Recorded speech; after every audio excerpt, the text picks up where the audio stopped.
こんにちは、ツナです。初っ端からすごい早送りの映像でお送りしているんですけれども、今回は私の世界史の復習ノートを紹介していきたいなと思います。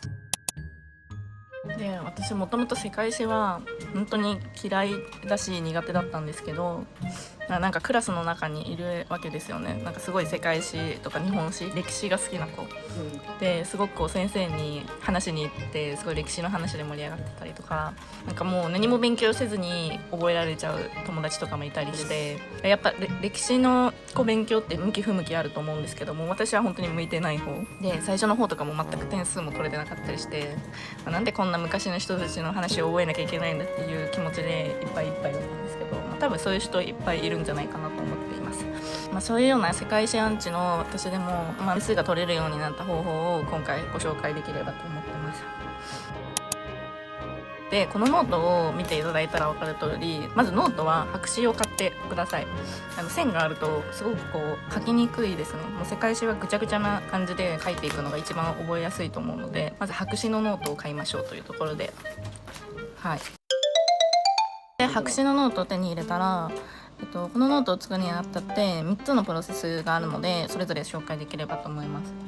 まず1つ目にやることは、予習ですね。予習のやり方なんですけど、まず世界史の、何でもいいんですけど教科書をその授業の該当範囲全部、読み込んでください。で、読み込んだ内容をこの白紙のノートに黒何でもいいんですけどシャーペンでとりあえず理解したことを全部書いていきます。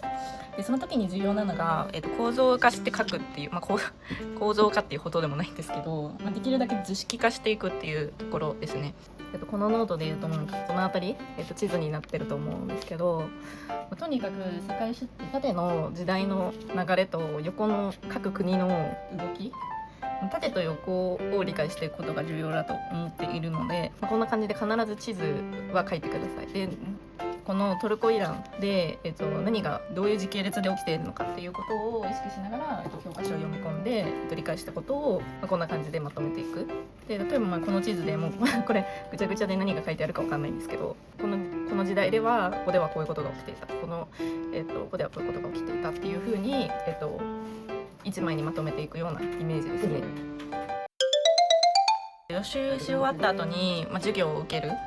流れになると思うんですけど、授業を受けてる時は、この土台、黒い、シャーペンで土台の歴史がもうノートにまとめられている前提で授業を聞きながら、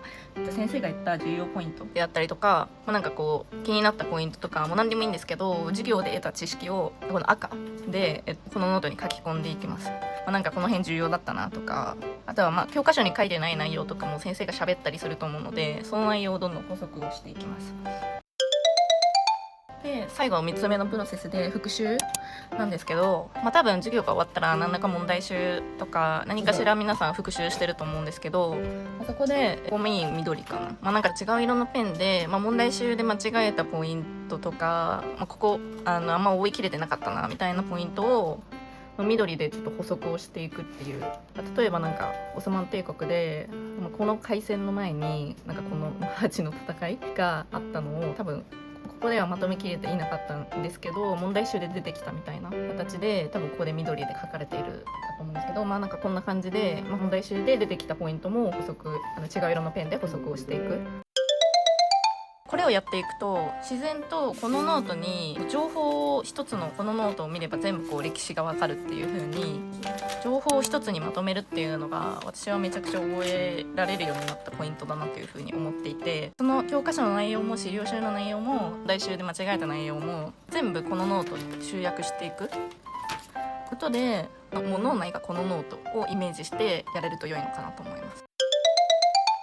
これで最強の復習ノートが出来上がるというわけですが、復習なのでノートを作って満足するだけではあまり意味がない、あまり復習の効果がないんですね。とにかくにらみつける勢いでこのノートを見ていくと自然と、これ見まくってて覚えたなみたいな内容とか、覚えられなかったらこの内容、このノートを見なくても話せるような状態を、テストとか模試の前に作れると、世界史はかなり完璧になるのではないかと思っています。はい、私の世界史のノートまとめは以上になります。皆さん最後までご視聴いただきありがとうございました。さよなら。